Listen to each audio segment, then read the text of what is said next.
What's up, Kulisa? Good morning!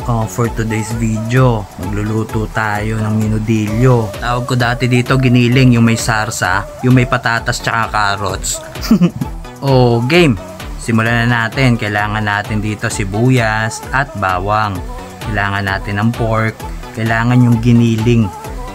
Tapos kailangan din natin ng carrots, patatas, yung chop na. Magpainit na tayo ng mantika, tapos gisayin na natin itong sibuyas.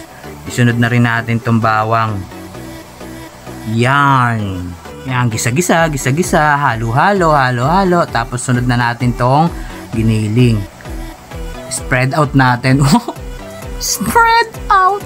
Magbubuo-buo kasi ito. Alam mo yun, parang meatballs na maliliit. Kaya kailangan mo siyang durug-durugin ng ganyan. Saka mo ngayon tatakpan, tapos pakuluin natin. Yan, pagkakulo niyan,